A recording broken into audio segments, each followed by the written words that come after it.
Hello, everybody. It is Thursday, June 10th, which means today we're going to be talking about self-care. And actually, to let you guys know how this started, we saw that Instagram had that feature to have 3 people now on a live, right? So I decided to link up with some people that I know to be absolutely amazing to bring on to introduce to you guys. And so we could talk about self-care and we could talk about things that matter. So I'm just waiting until I see them join to invite them on.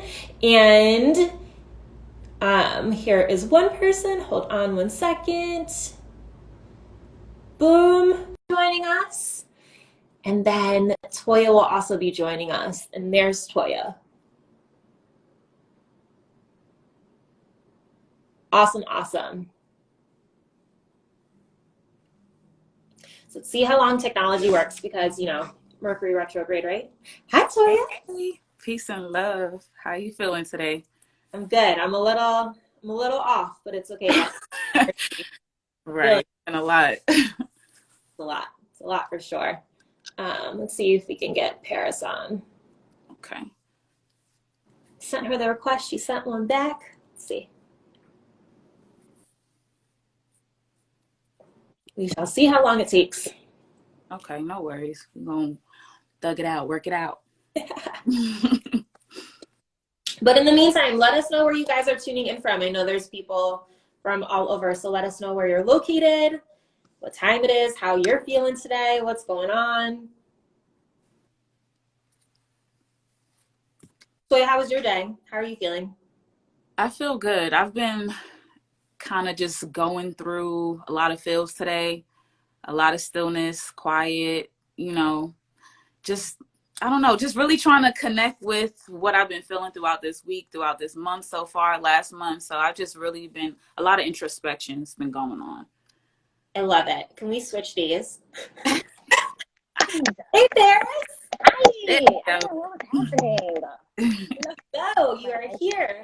So I just waited for everyone to introduce themselves. So, yay, in Atlanta feeling good. I'm so glad to hear that. I'm glad to hear people are feeling good today. But yeah, Toya, Paris, introduce yourself to everyone here. I'll introduce myself as well after. And we will, talk about some self-care. Yes. So I'll go first. I'll start. My name is Latoya. I'm originally from New Jersey, but I currently live in North Carolina. I've been in North Carolina for, I don't know, it's been more than 10 years. Let's put it like that. I am a self-care coach. I like to focus on internal work or inner work, accountability, and I'm a big advocate for journaling. So that's something that I like to talk about a lot. Yeah, just in short, but we'll definitely get into a lot more. I know. For sure. Is Paris frozen for you as well? It looks like it's clocking. Oh. All right. Well, guys, this is what happens when you use technology. What you gonna do? So I'll introduce myself. For those of you, I am. Oh, Paris, you're back. Are you here? Are you really here? All right. In the meantime, I'm Right, for those of you who may not know, and I am a Reiki master, a health coach, a fitness coach. I create candles and crystal jewelry, like rings and bracelets. I also have a YouTube channel. I have a podcast. I do kind of a lot of things, and I also have a day job. So for those of you who are new to meeting me, that's literally like a brief overview of a lot of things that I do. But I'm here just to help you guys learn how to connect in with yourself and really become aware of yourself and figure out that you can heal and, really connect in with your internal power and living an authentic life. So, like I said, we'll talk about this more too. We'll see, man. Let's see how this goes. And when Paris jumps on, she'll introduce herself to us. But Toya, when it came to journaling, how did you end up starting to get into journaling? How did you find that? So really, I actually been doing this. I don't know the exact age, and I get this question a lot, but I've been pretty much doing this since I was young. There's been times when I was I remember being 9 and I would journal, 14. And I just had a conversation with my mother the other day, and I love asking her questions where tell me more about, how I was when I was a child, just to help trigger some things for myself. And she immediately was like, you love to read and you love to write. You was always writing. And I was like, there it goes again. That's amazing. I love it. I love when there's things that end up being through lines, right? It's like we did it and then we might have lost touch with it, or maybe we didn't, you know, and then it's just like, okay, so this was something that was part of me for forever. For real. I'm hoping It's still clocking on Pariss. I'm not sure what's going on. I Wonder. I feel like she needs different internet. Let's see. Okay, Pariss, you keep coming in and out, but hopefully you can introduce yourself to us. It looks like it's just like, there we go. We good? Better. Is it working? Okay. I see you. Working? I hear you. I don't know what.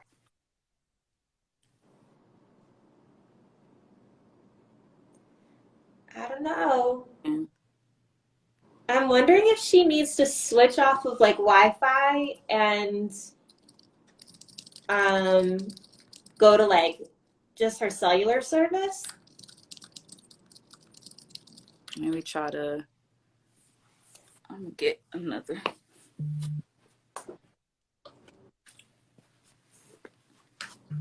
Okay, well, in the meantime, for all of you guys that are still here. So Toya, do you come up with your own journal prompts? Yeah, for the most part, I do. I like to sit in a meditation and kind of go through questions that I'm actually asking myself. That a lot of times that inspires the journal prompts.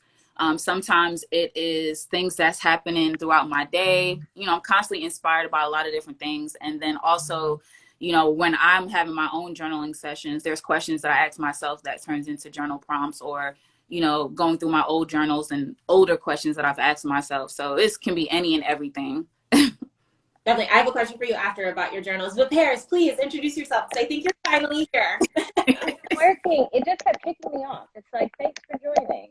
And it would just go away.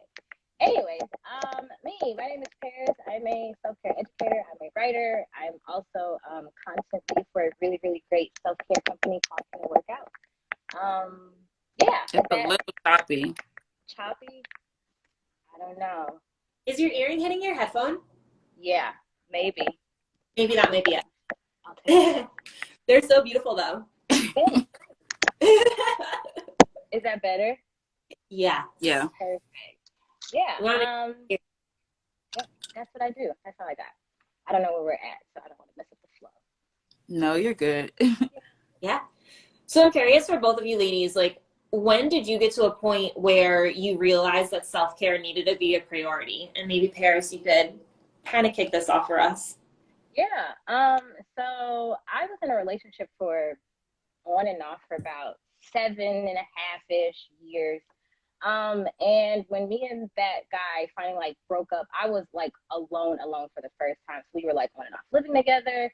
And we had been together since I was 18. So it was like all of my 20s was like spent with someone else.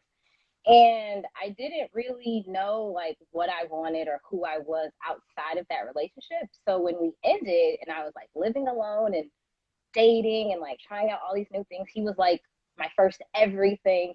So it was this whole new world. And I was like, okay, how do I like figure life out? And so like I started journaling and doing all of the self-care things. And that's when I was like, oh, this is what really taking care of myself looks like. So yeah, a couple years ago, I'd say that's about 3-4 years ago now. Wow. So crazy how things might take us to a place where then we only have one solution, which is like, all right, we gotta do something, right? Figure it like out for yourself, yeah. Definitely. Toya, what kind of brought you to that place with self-care? It really was the fact that I was constantly overwhelmed and drained and tired of always pouring into everybody. And even though I'm naturally someone who loves to nurture, I'm naturally someone who's a giver and all these types of things, but it was just like I was always frustrated. And at first it was projected to everyone else, like I don't have anyone, help me with this. I'm doing it, always. Then I'm like, okay, you ain't got no boundaries.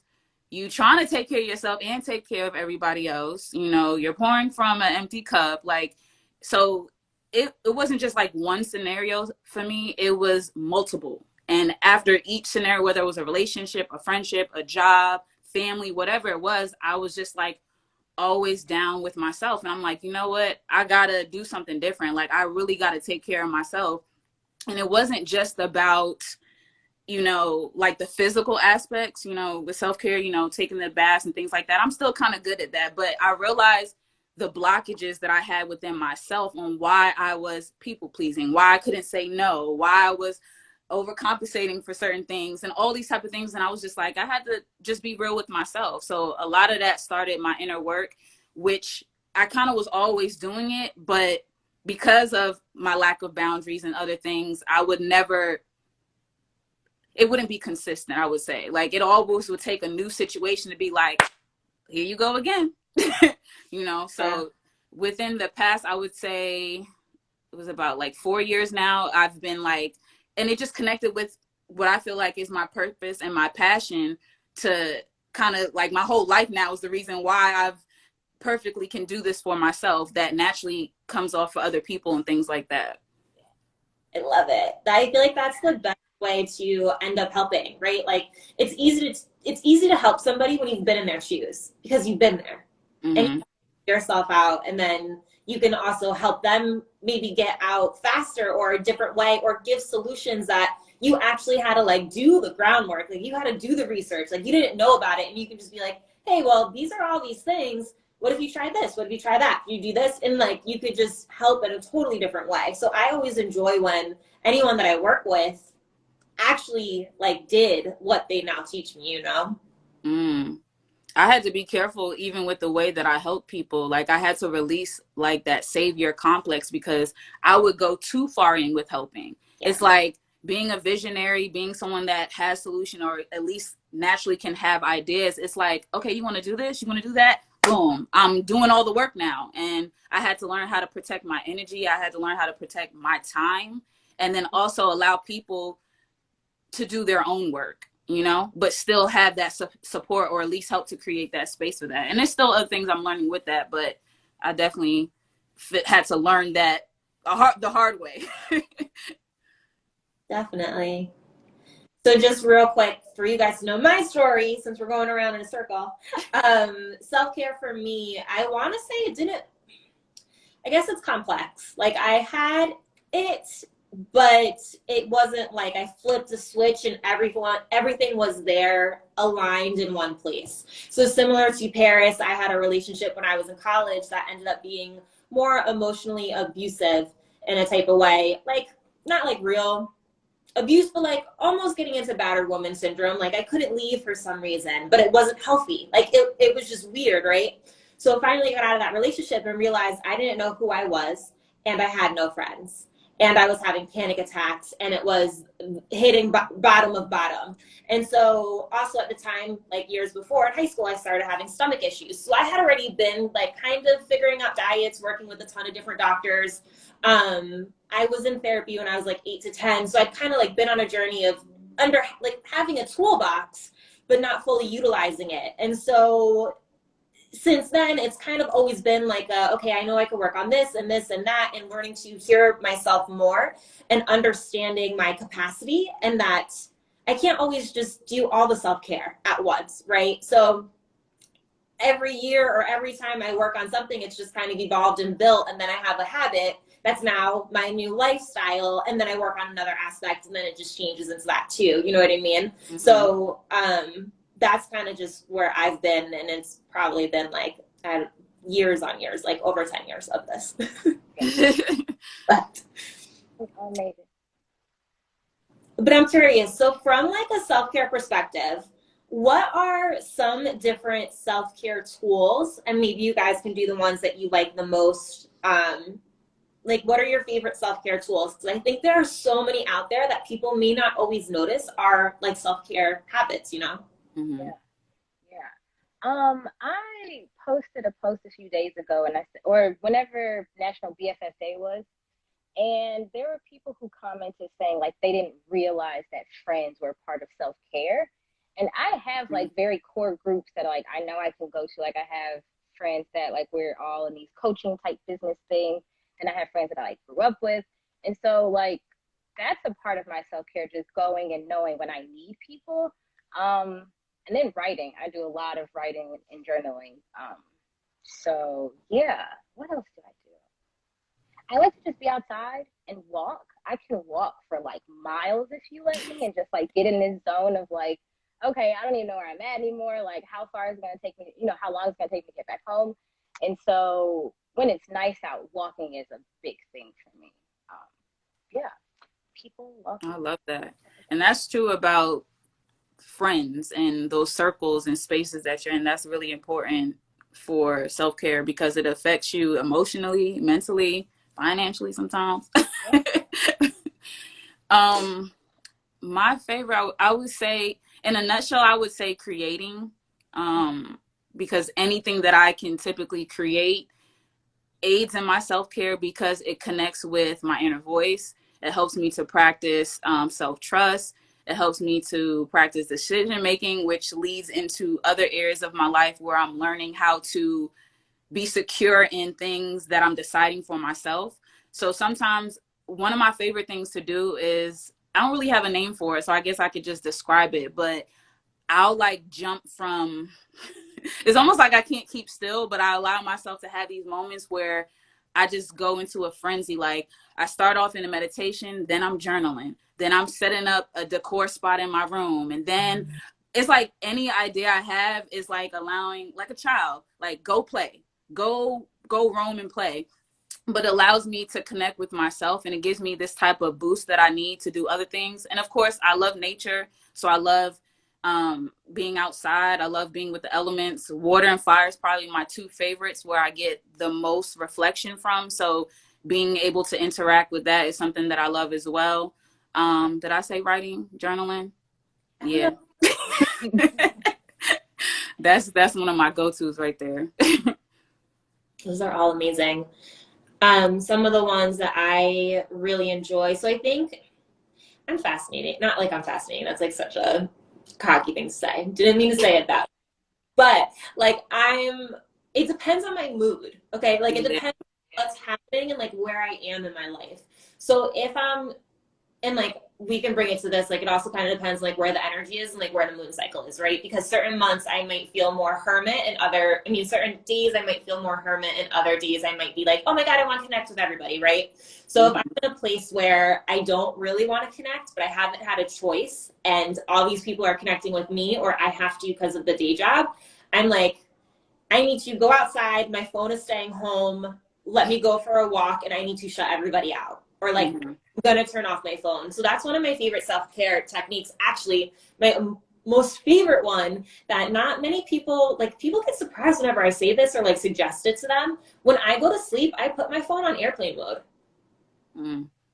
And then it's like, when I wake up and I turn my alarm off, I see no notifications. So I'm choosing when I want to like reconnect into the world. You know, and I think that's so powerful because when we wake up and we're bombarded by all these messages from the night before and emails and things that don't even matter, just like random notifications, like for me, it sets my tone, like my day into a different mood. And I kind of like, I'm not collected yet, so I can't do anything. And I'm already getting hit with stuff that's disheveling me, right? So that's one of my favorite things, is to sleep with my phone on airplane mode. And then on the weekends, that phone goes off. It's totally off. It's off on a Friday, Saturday night. And it's like so freeing. It's like, oh my God, I don't have to worry. Nobody can contact me. So that's something that I do every week, every night. For me, Reiki is also powerful. And like, I'm really big on the physical body. Like I have to take care of my temple. Like if I don't eat in a certain way, I'm done. Like I will not be able to function. I will not be able to, like, I will get sick. So for me, the physical self-care probably trumps at least the food part. Exercise depends on the week, depends on the day. A stretch here and there. I don't even sleep with my phone in my room. Like I bought a clock and I've been doing that for a while, and it helps because I was in a habit of like what time is it? But then like, here's a notification. So like, I'll shut off notifications where they don't even come up. I don't even allow like the little red bubble on messages. I took that off. I don't want to see the banner joint. So like, I'll forget sometimes, but it'll be good for me because I have a habit of doing too much, and I've gotten good at it, and people kind of are used to me getting good at it. So I had to put certain things in place that, because I like solitude. And even that's another thing my mother was telling me. She was like, you always used to enjoy being by yourself. You could play by yourself, you'd be fine. Like, I love people and I love interacting with people, but I do also love moments where I'm alone, because I also need that. That's another way for me to recharge. So I definitely feel you just needing to separate. I'll have little moods where I'm just like, I'm cutting my phone off without notice. And I know it's kind of scary sometimes, because like, I always have that fear, like, what if there's an emergency? You know, but thankfully nothing has happened when I did choose to do that. But sometimes I need that abrupt separation, you know? Definitely. What happened for you guys when you guys started to put boundaries up? Like, how did the people around you act, and did they even notice? So I feel like this is probably the hard, like, this is part of the self-care thing that, like, I feel like we might overanalyze or like freak out the most about. But like, Mm-hmm. what actually happened for you? To be honest, I think before I really registered how people were reacting, I actually realized how I was reacting. I would like put up the boundary, but I was like, I had to get through always feeling guilty. I'm like, so I would sometimes remove the boundaries before people could actually see, like, yo, this is a boundary, you know? So that was my first issue, like, because it wasn't something I was used to doing. So it sounds like, oh yeah, just tell people this and do this or whatever. But if you haven't been doing that, it sometimes isn't as easy. And that's something that I had to like adjust within myself and also internally, because I can do something, but there was like a lot of commotion happening on the inside. So I had to then go back and deal with that.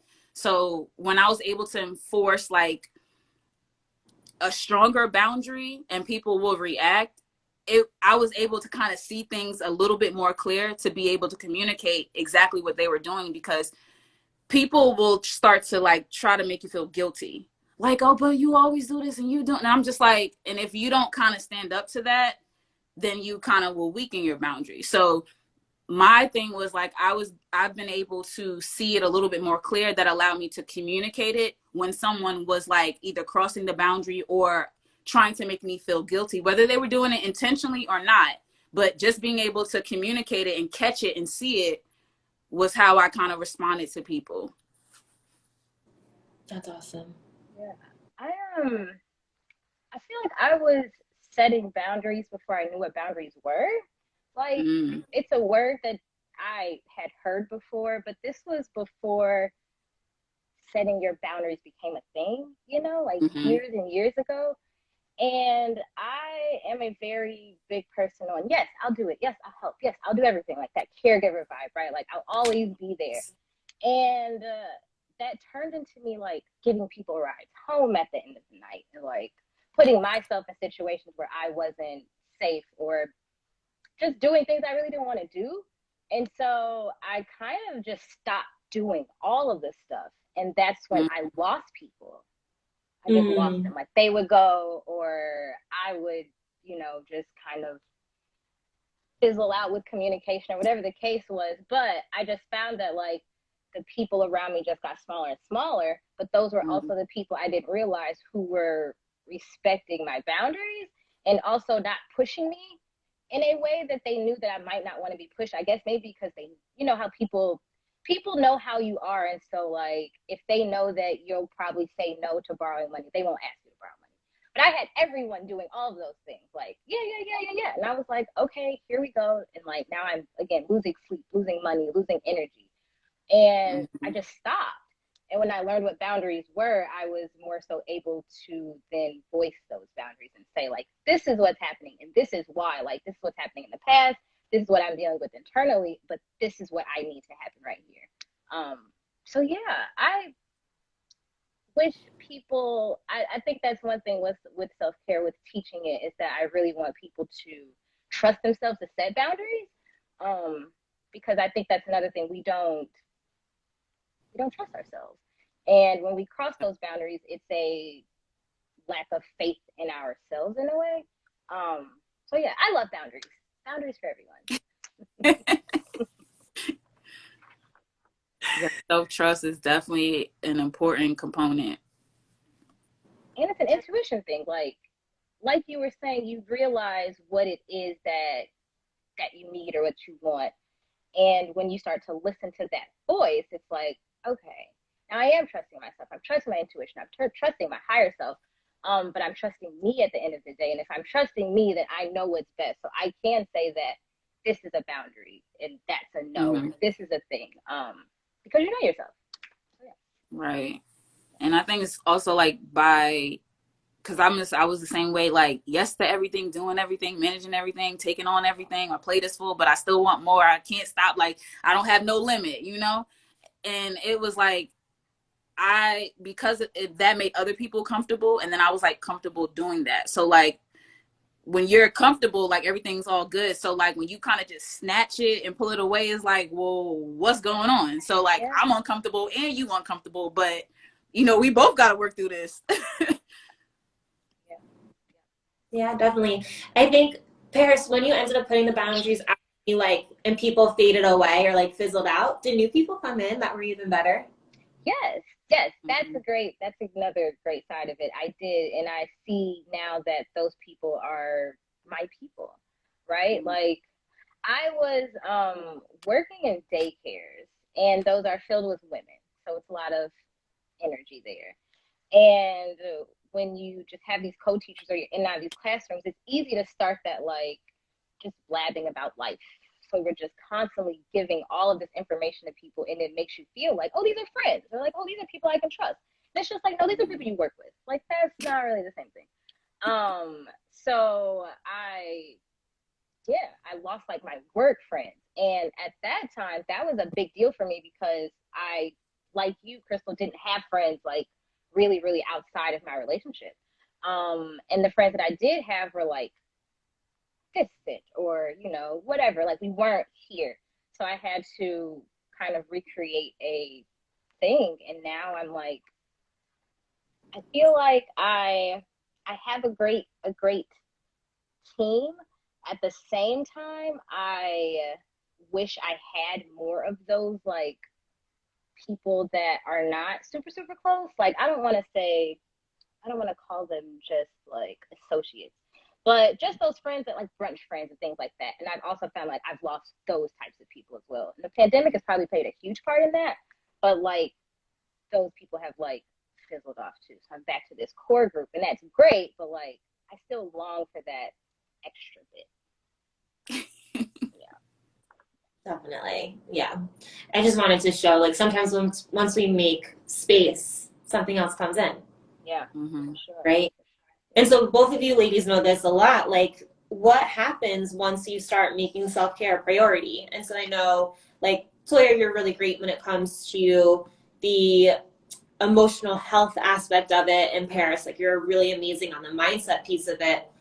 What happens when you actually honor it and like do the work and take care of yourself in those ways? It feels good, honestly. Off gate, like it is a good feeling, even though the emotional component it can be hard because you're not always happy, you're not always feeling good, you know, but I've learned to embrace all the emotions because I feel like there's wisdom tucked in all parts of things that I'm dealing with, you know. Just earlier this week, I had a dream that triggered the fuck out of me, you know, and I was like, but I knew it was messages and it just brought me back to another place that I needed to be. But I had to experience feeling angry. I had to experience feeling frustrated, ashamed, you know. So I worked with myself with those emotions. So before in the past, any emotions that did not feel good, I would judge myself harshly for. Right. And when I did that, I didn't allow any space for me to really get to the root of anything, to understand anything about myself, about situations, any of that. It was just like, I don't have a right to feel that way. I shouldn't feel that way. It doesn't feel good. I don't want to experience nothing. So being able now to be in a place where like, okay, just bring in all the emotions. And even though it's heavy, just kind of bring it in. I've learned to kind of not necessarily balance it, but have a connection with myself through my emotions, you know? So with that part of self-care, it allows me to deal with different challenges, because every day doesn't feel good. Every day is not like, oh, I'm so positive and full of light and I just want to go after everything I love. Some days I have to like sit in my funk, you know? So that's one aspect of it for me. Yeah, I really am glad that you brought that up, because there's something else. I'm going to bring up this other component to this too. But I felt similar to you. I judge myself harshly on the emotions that I have, and I think I shouldn't have these negative emotions, or I shouldn't feel upset because something didn't happen, or somebody else is doing better than I am, or whatever, right? Like, I'll get upset with me for how I feel. It's like, well, hold up. Let me just feel how I feel for a second, right?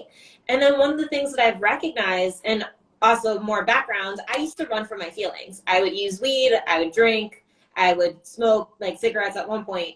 I wanted to escape my feelings. I had so much anger. I was scared what I would do if I actually felt all of my anger. So instead, I didn't feel any of it, and I ran from all of it.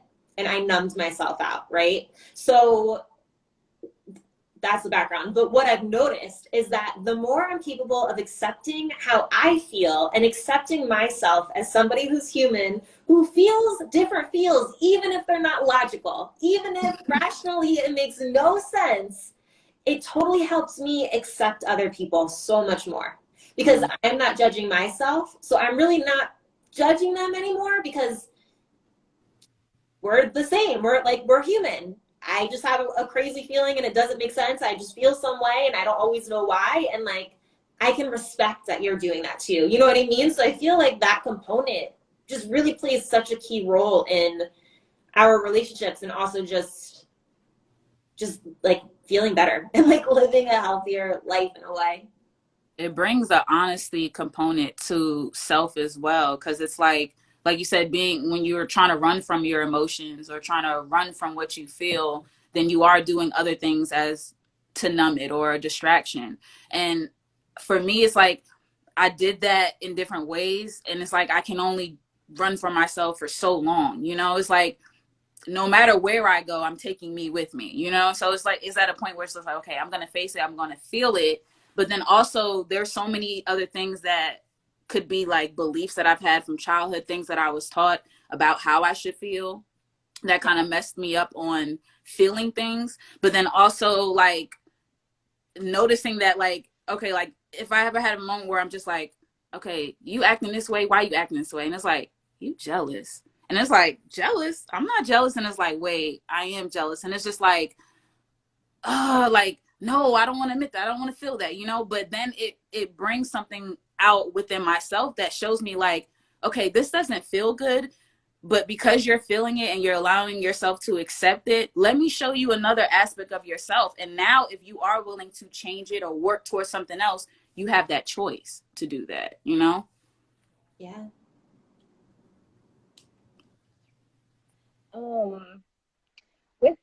With the mental side, like the mindset things, a lot of what you all were saying, I feel, I mean, all of it ties in together, right? Self-care, it all goes together. But with that, that's when that positive self-talk and those affirmations come in. And I always stress to people to like say things out loud or to at least write them. But I have sticky notes all around that say it out loud, because like I said, I live by myself. So I find myself like going hours without even verbally talking, because there's no one to talk to unless I talk to myself. And I just do a lot of, in my head talk. Like I don't have to go around speaking because I'm here all the time. And so I found that I would think a lot of things. And with that, I would think like, okay, let's say I felt like I was a failure or something. So I'm thinking in my head I'm a failure. And I'm also saying in my head that I'm not a failure. But if I can say it out loud, like, I feel like a failure. I am not a failure, like whatever it is. Just that being able to switch the words in your head. Like I always say that words are magic. They're very powerful. They can be used to like rip someone apart, or they can be used to like build someone up. And so with mindset shifting, it's all about using positive self-talk to lift yourself back up in those moments. And it's not always about saying like, I am great and I'm going to do this and I'm going to do that. But it's also about just acknowledging what's actually happening and being aware of how you're wording things. So instead of saying like, I am not a failure, you could say, you know, I'm capable of doing all things I put my mind to. Yeah, and just to switch that coding in your head. So when I figured out how to write my own affirmations, I found that I was not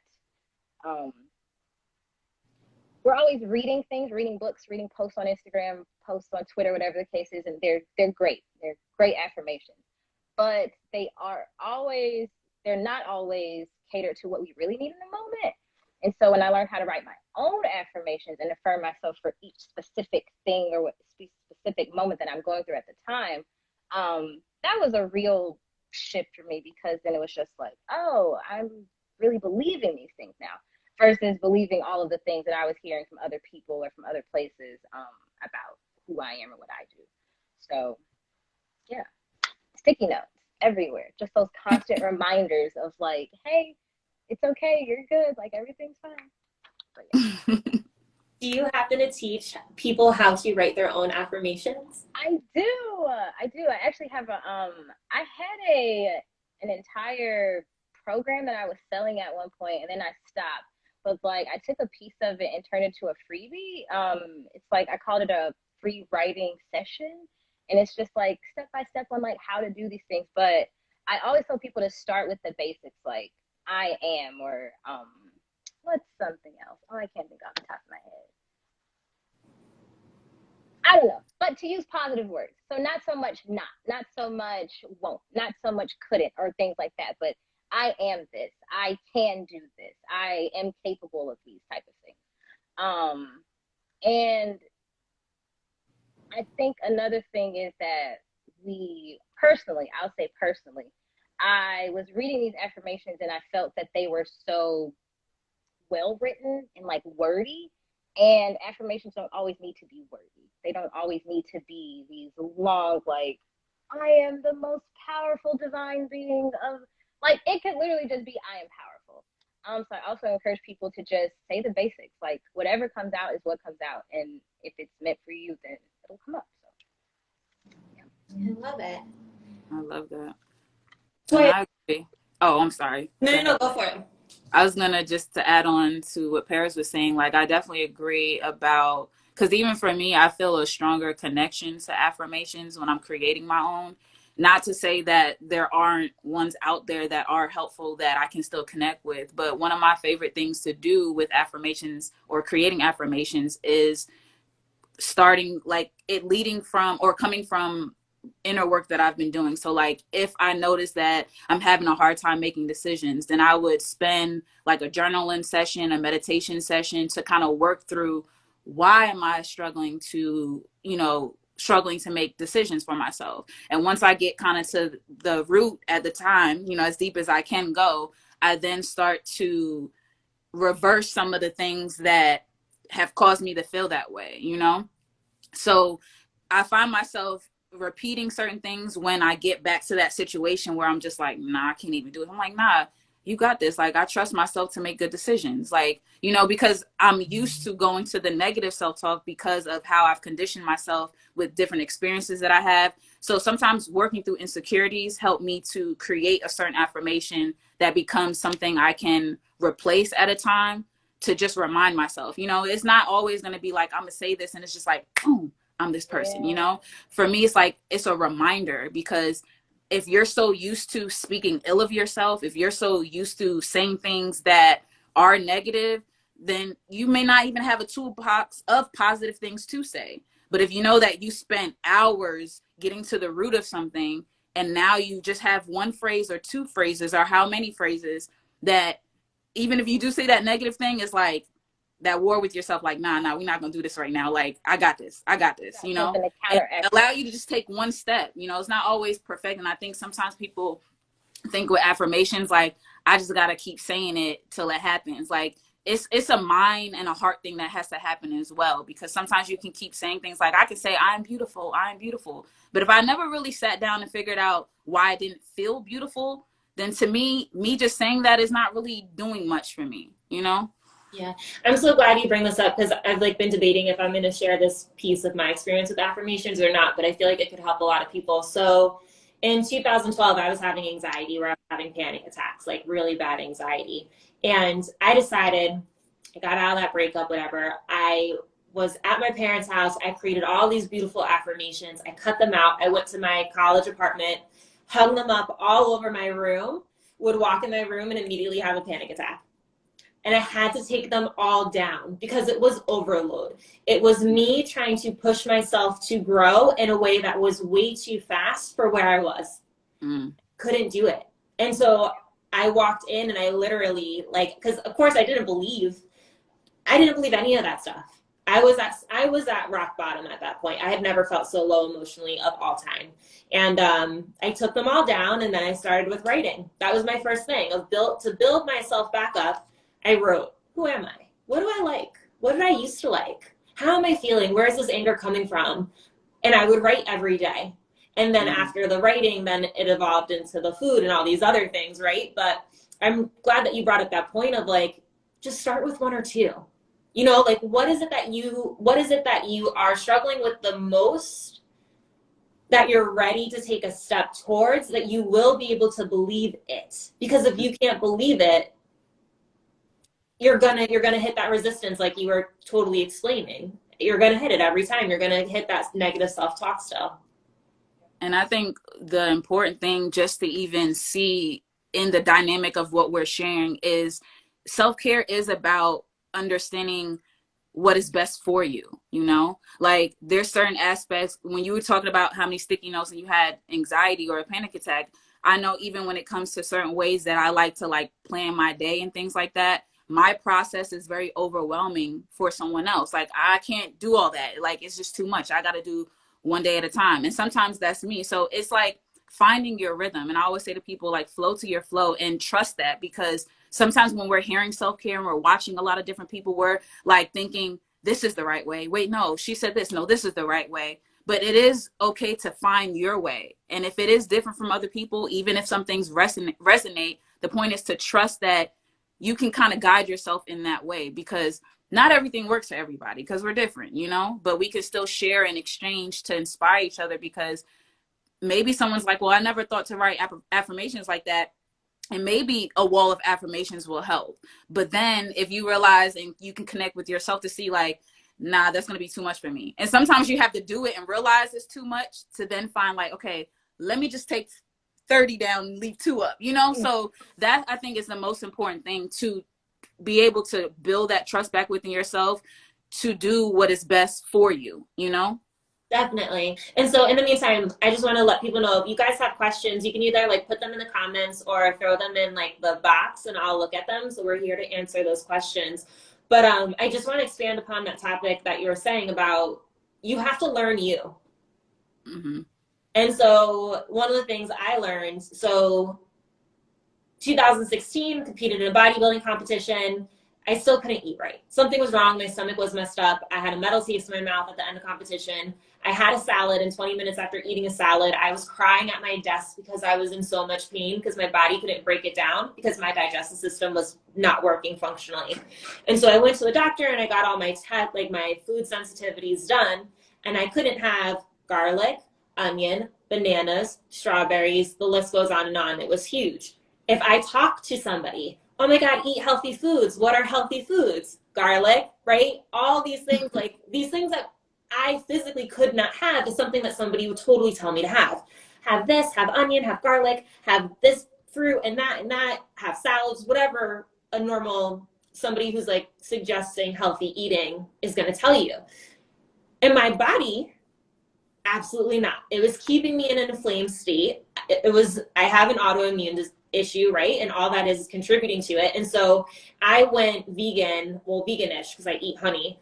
I cut out all animal protein in July of 18. My functional medicine doctor does not agree with me on that move. He's still, when I saw him in 2019, he's like, I need you to eat animal protein again 3 times a day. And I was like, but my numbers got better. Like, even though my numbers still suck, my numbers got better. Like, I'm doing something right. Like, I think my digestive system just can't handle meat, and I really just need to take a break from it and maybe I'll get back to it, right? And so I had to, it was the first time in 2018 where I actually took the food into my own hands. Normally I would listen to any doctor. Tell me to go on this diet, I would do your diet to a T. I did it to a T for a year. All these different years, all these different diets, fine. But it wasn't until I started hearing myself that I was like, all right, I have to eat in my own way. I eat a very carb-based diet. If you look at my diet, you're like, where's your protein? It's not fully there. I don't really care about it. I'm cool. Like, I'm fine. I'm not losing weight. Like, I'm chilling, right? I'm recovering from workouts. I don't feel bad.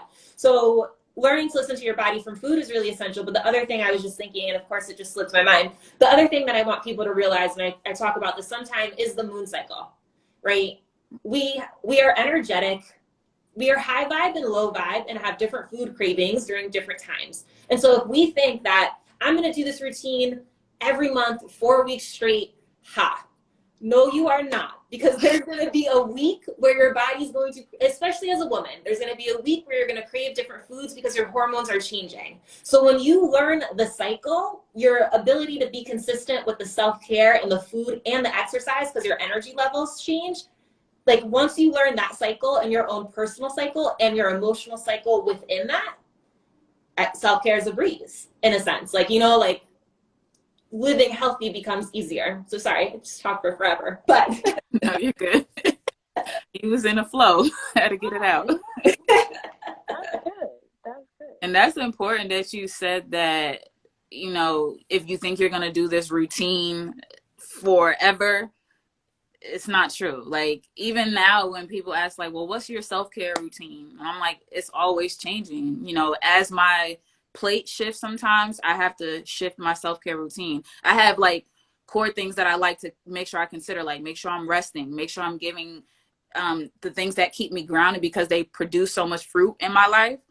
I need to make sure I'm doing those things, you know, but it may not always be I'm getting up at 5 and I'm journaling till 7. You know, it's not always like that. But just knowing how to honor the flow that I'm in helps me to create the self-care routine that I need. And it doesn't look the same every day or every month. So, what do you guys, like, maybe Pariss, you can answer this one for us. Like, when it comes to becoming more self-aware, how do you become self-aware? Like, if we're talking to somebody who's totally new watching this and they have no idea what it even means to like be aware of themselves, how do you help somebody like learn that and figure it out and also start to tune in more? And I know, Toya, you probably have a really good answer for this too. Yeah, writing, because it's you. It's like just reading. Well, you write out whatever is on your mind, but then you're just reading back everything that you thought, everything that you lived through, all of your emotions. And I've run into a lot of people who say they don't write or they don't like to write. And for whatever reasons, I think a lot of the times is people don't want to reflect and process and really see what's happening. Because if you do take, let's say you take, 2 weeks to do 5 minutes of journaling per day, and you're just writing out your day, you may see over the course of those 2 weeks, like you're constantly saying, I'm tired of this job, or like, ugh, I have to go to work again. Ugh, I have to do this thing again. And if you look back at that, then you're aware of like, oh, this is what's really happening. Like, I didn't realize that I was so tired of my job, but that's what I'm writing. So I think writing and spending time alone, like I said, I was in that relationship for so long, and I just was constantly taking care of him and making sure he was okay, and not really taking care of me. And at the same time, I was working with kids, nannying, doing all these sorts of things. So I never really had time to even be alone or think for myself or to myself about what it is that I wanted or needed. And so, yeah, alone time and writing, I say, are the number one things, or number one and number two things, I guess. But Toy, you've mentioned this before too, but also recording yourself, because then if you don't want to read it, you can at least hear yourself. And there's something really crazy about hearing your own voice and hearing like, oh, that's what I sound like, and that's what I'm saying. So yeah, just recording your thoughts in some way, but not just recording them and just tossing them in the corner, like actually doing that work to go back and process and reflect on that. And that's not always easy. Like inner child work, shadow work, all that stuff isn't easy. So and I know that this is very, it's not always easy for people to find someone to talk to, but it's helpful if you can, because then they can mirror back and reflect. Like maybe I'm talking to someone a few years ago.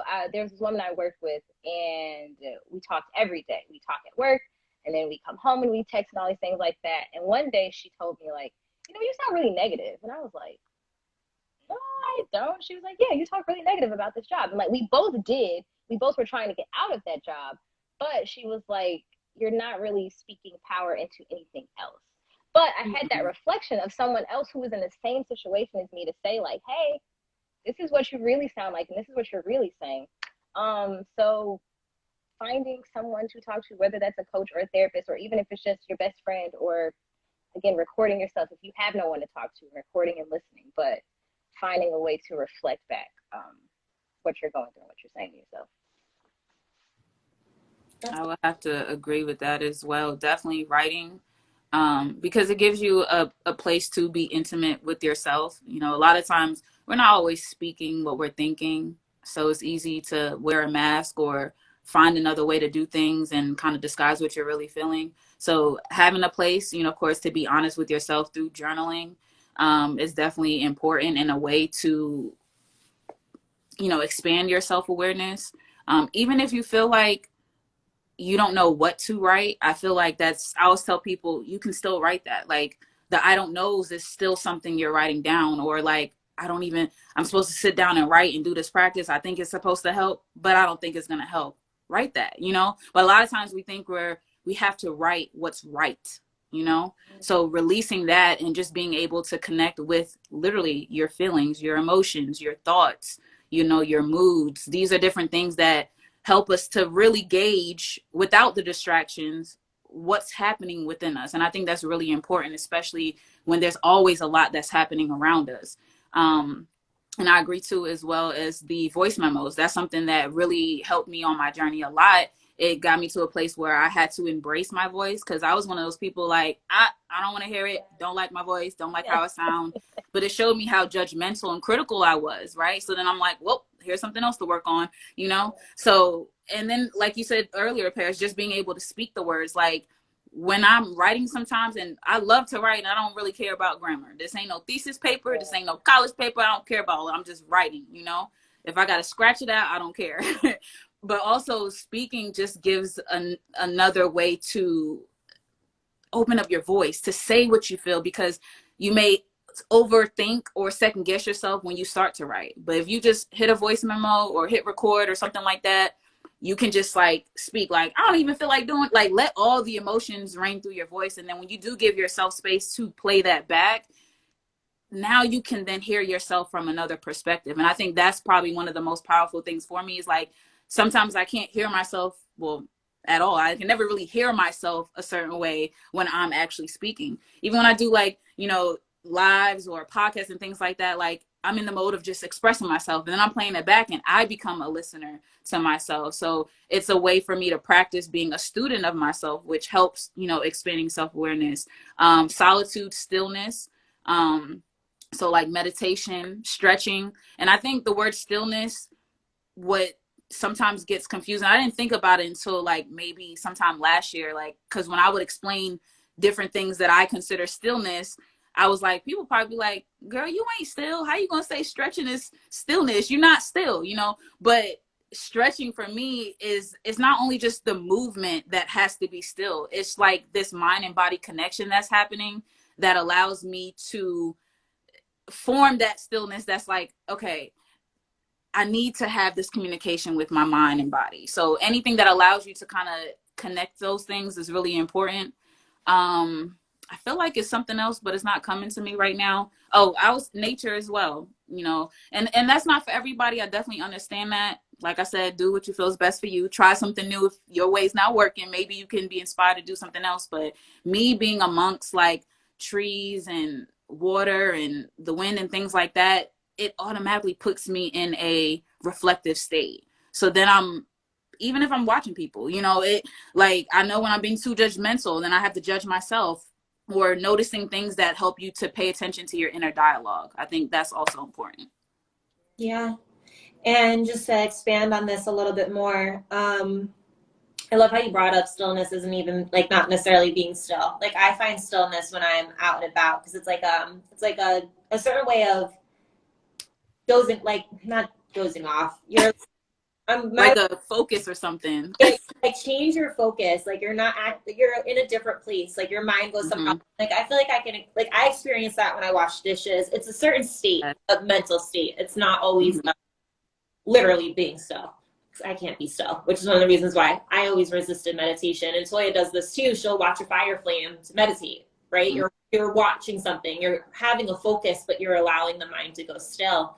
But the other thing I just wanted to expand upon is awareness within your body. You know, what I think is people don't always realize how foods make them feel. You eat a food and your heart might race. You might have indigestion. You might develop, like, there's so much that food teaches us, especially when we're not eating healthy foods, that if you just take a moment and you eat a food and you give yourself, you watch the 30 minutes after you eat it. How did I feel? Did it cause anxiety within me, right? Like, there's just a lot that can happen just from the food and body connection or not having enough nutrients. So I wanted to definitely talk about that. And then I'm going to briefly bring this up, but this is a topic that maybe the three of us will have to come back on and do another time.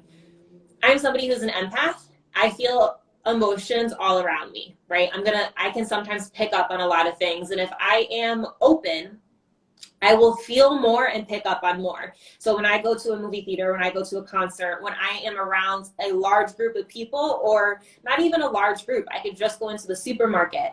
I can feel all the energy around me. And then I might become anxious or start feel away. And it's a question of, is this me or is this outside of me? And so if I can become aware of how my body physically feels in a moment, how am I? How are my feet? How's my stomach? How am I? Let me scan myself. Well, how was I emotionally before I came in here? You know, I was definitely fine. Nothing upset me. Why am I angry now? Where did this anger come from? I can have an awareness that maybe I'm picking up on something. Like I was okay. Like what changed that made me not okay? Nothing changed. I didn't interact with anybody. Like I don't know what just came over me. So I think also recognizing that energy is real. Like we live in an energetic world. This is why I'm such a fan of clearing our energy every single day, doing Reiki, that type of stuff. It's so important in my mind because we are all connected. We are all connected at the end of the day. And just having the awareness of how your body is feeling, like your body is talking to you nonstop. And this is how people get diseases and illnesses because they don't listen to their body. They're not listening. Their body's like, stop. And you're like, oh, but just one more and another. And you're like, the body's getting frustrated. So I just wanted to mention that as well, because that is such a huge component with awareness and like this whole self-care element. That's true. I try to do different things that help me to connect with my body and what my body may be telling me. And sometimes, or a lot of times through meditation is where I can get an understanding of something within my body, even if it's like releasing pain or shifting to another part or just trying to even out something within myself. But that's important too, like asking yourself those questions, paying attention to what you're consuming and how it's actually affecting you emotionally and physically. You know, it was crazy because there was this time where like I had different things throughout the day and I had these crazy stomach pains. Girl, I was on the toilet. I was like, oh my gosh. And I was really like reflecting like what caused it, because it was hard to pinpoint. I'm like, and this is where like I practice strengthening my intuition and being able to trust and listen to the voice that's within, right? So I'm like, what is it, right? And something clearly said like, it's that ashwagandha pill. And I was like, you right. But then I was like, well, let me take it one more time just to see. And I was like, the way I felt, I really didn't want to go through that again. But I was like, that's what it was. And even though I've taken ashwagandha in different formats, it could have been the brand, it could have been something else. But like sometimes when I ask myself questions and I like am still to like listen, it's going to come to me. And being able to trust that something that I've been working on building when you're talking about connecting with your body and what you consume and things like that. So I agree. That's important as well. Yeah. And sorry, Pariss, the other thing too, I always think that things things are emotional first and then manifest physical. So if you can deal with the emotional, it might not manifest physically. But anyway, sorry, go ahead, Pariss. Oh, yeah, but right. To piggyback, I hate when people say to piggyback off what you were saying. To piggyback off what you were saying, Toya, yeah, that intuition, and I always say that I'm just following that, what's the word? Not voice, but the call. Answering the call. That's what I say. Answering the call. Because we all, I think a lot of people think that only empaths have strong intuition and only spiritual people have strong intuition. It's like, we all have it. It's that we were taught not to listen to it. Like, people are saying, you don't feel that way. You're not hungry. You're not tired, or you are tired. Go to bed, from like childhood. And then we got in school where teachers were telling us, no, you can't go to the bathroom. It's like, but I'm pretty sure my body's saying I have to go to the bathroom. And so the older we get, and we just, all these voices of telling us like what isn't. But when we're meditating, or when we're alone, or we're in silence, or whatever the case might be, or even in writing, you can, like you said, Toy, you always know. You always know. You may not think you know. You may not want to listen to that voice, or it's like, I'll deal with it later. But like, if you ask yourself a question, the first thing that comes to your head, first or second, that's what you need to go with. And so to answer those calls and to follow those things that our first mind is telling us, because then we really can strengthen our intuition and our self-trust and all stuff like that, and our awareness with ourselves, because it's like, oh, I'm following this. That's clearly what's happening in my body. Like that's what's happening here, and that's what my body is telling me. So, yeah, I feel that. And it's definitely a practice, and sometimes, like, even for me, like, to understand what is, like, when you said answering that call, and is that for me, or is that covered in what I was taught, or does it still connect or serve me in any type of way? So sometimes, like, I had to go through a lot of like detaching from things that I'm like, wait a second, this whole time I spent 15 years, like, conditioned to this thing or this idea or this thought. Then I realized, like, okay, now we have to remove this. And now being able, or when you work on being in tune with yourself, replacing it with what you truly feel, what are truths for you, and things like that. So sometimes it's hard to know, like, what is the right, answer, or the right thing to do. And sometimes it takes making mistakes. So I think people have to like release that idea of like, it's going to be perfect. It's going to be right. It's going to be like, this is XYZ. There's no other solution, because it's not true. And at least for me and my journey, that's not how it has worked. Like, when I feel like, oh, I'm going to trust myself to make this decision, and I'm going with what I feel and what I think I've processed and worked through. And I realized, like, okay, this actually was not good for you. And it was in retrospect where I look back and I'm like, okay, it wasn't. But then I was able to weed out why. Okay, well, maybe you were still, this part was being disguised because I wouldn't be able to face it if I didn't have that situation happen. You know what I mean?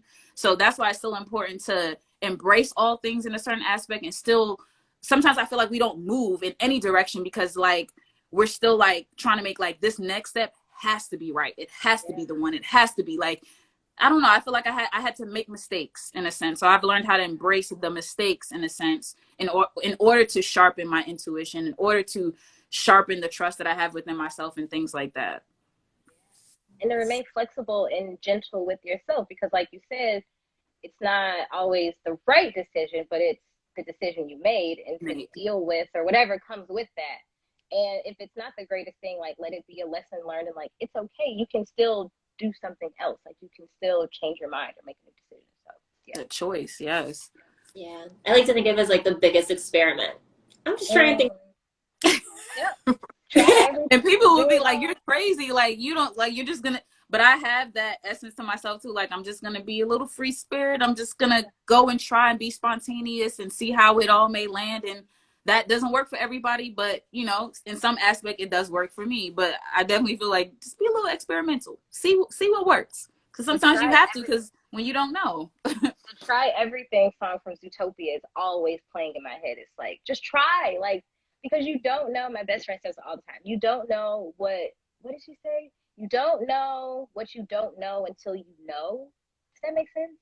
Like, if you never do the thing, if you never try the thing, if you never say whatever, then it's just like, you don't know what comes next. And maybe it'll be great and maybe it'll be shit. And you just deal with that shit when it comes. But maybe it'll be great. And that's what we want to just sit there. So, yeah. Amazing. Well, this was awesome. I hope people got a lot out of it. I know, Toya, you have some beautiful cards that help us with journal prompts. Yeah, so I have these self-care cards. Actually, I have them right here next to me. So these are cards that I've created that help with expanding your self-awareness, building self-trust. They consist of 3 different card types. So you have a set of cards that will be your journal prompt and meditation cards. You have another set of cards that I call Light Talk, which is going to be statements to help trigger certain things. So sometimes it's like a statement that will lead you in a certain direction, or a reminder or encouragement. And then the self-care cards are actually like self-care acts that you can physically perform that will aid in either your emotional health, your physical health, or even your mental health. The cards also come with a guidebook. So the guidebook will basically break down how to use the cards, different methods you can do with using the cards, always encouraging you to find the method and the flow that works best for you. The great thing that I love about the guidebook, it allows you to extend your self-care session. So at the back towards the back of the book, it has a section where it will show you each card that's in the deck, and it will either include meditation exercises, additional journal prompts, additional self-care acts that you can add into your routine, and different things like that. So that is on my website. I actually just put it into the chat because it may be easier to see it. But yeah, that's what I currently offer. Amazing. I think it's the link if you go to your profile. I was just stalking you. I was like, I think it's there. Yes. I love the color scheme of your cards. I mean, like, of your whole brand in general, but those cards are so pretty. Thank you. You're welcome. They're gorgeous. And Pariss, you have a podcast. I do. I just started this podcast. It is a long time coming. I wanted to start a podcast back in like 2018, and I kind of did, but like it didn't really go anywhere. And so, like you were saying, Toy, about hearing your voice, this podcast stuff, it's like all my voice, so it's like, oh, this is really wild. But yeah, it's not therapy. It's what it sounds like. It's not therapy. It's just me talking about all things self-care. And I really wanted to start it just so that I could talk, because as much as I love to write, I also love to talk. And I was recording myself. I used to have a blog called Notes from My Phone. And that came from me writing notes in my phone, like, because I was working 50 hours a week and I didn't have time to like pull out a notebook and write down what I was thinking. So I pull out my phone and I type, or I record myself talking. And I was like, oh, this could be really cool as a podcast. And then a whole bunch of things happened. It's Not Therapy came up as a name for like my business, as my coaching business. And then I was like, that would be a great name for a podcast. And so it just gives me a space to take what would be recorded in my phone and to like put it out into the world for everyone else. So yeah, it's cute. I like it. I love doing it. I've gotten good feedback from other people. So if you're interested, go ahead and check it out. The link for that is also in my bio. But yeah. Hi, Miranda. I see you.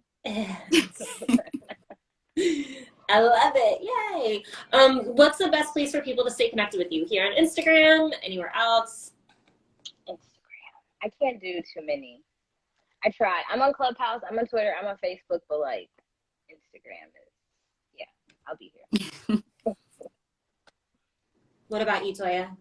I'm mostly on Instagram, but I do have my YouTube channel as well, and then I'm also on Twitter. I'm on Clubhouse as well, but I was more on Clubhouse when it first dropped, in a sense, and then I realized I haven't really been using it. But I have a Twitter as well. My intentions on my Twitter wasn't so much, I don't want to like say business, but it wasn't really focused that way. It was really a place I wanted to just be able to dump my thoughts, just without overthinking, without just being another place to dump outside of my journal and things like that. So I do share a lot of different things on Twitter whenever I get on there. And my website is just another place to connect as well. Amazing. Okay. Anybody has questions for us? If you guys do, you can feel free to drop them in the comments. I know Robin has said that she always thought journaling had to be organized. So she said, thanks for all the tips. And somebody else had said something too. Kervin said, what up? Okay. Really, Melissa had said, needed to hear all of you share your guys' stories. And then Latrice was saying, that's me now. I can't save everyone. That's so true. Can't do it. Yeah. Cool. Was there anything else that you guys wanted to share today? You ladies. I said, guys. Like if I start sharing, I'm probably just gonna keep on going. But no, I think nothing else comes to mind immediately. I hope people, this is just so powerful. Like, I really hope people can see that self-care can look different ways, and just about tuning in with yourself and just starting one place. And the three of us have already said this. You both have said it many a times. It's starting with like what you're attracted to right now. Do that. If you can't let go of it, and like listen to your intuition, but if you haven't really learned how to listen to your intuition yet, just, I keep thinking about that. Why do I keep thinking about that? Let me try it. Mm-hmm. And just keep it that simple, you know? Awesome. Well, thank you so much for having us, and this was great. I really enjoyed it. Yeah, thank you for being here. Maybe we could do this again. And you guys should check out Toya and Pariss' page and follow them, because there's so many goodies that they both share.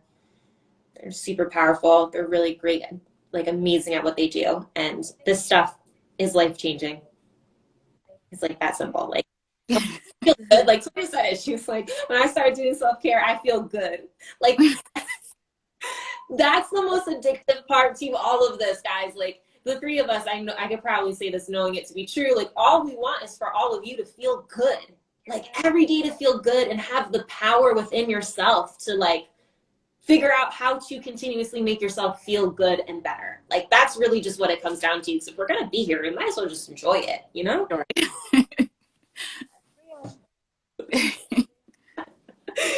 Awesome. Well, thank you, ladies. Thank you for being here. And yeah, thanks, guys, for watching. And if you do have questions, you can leave them in the comments if you watch on the replay, and we will respond to them. So, all right. Peace and love. bye.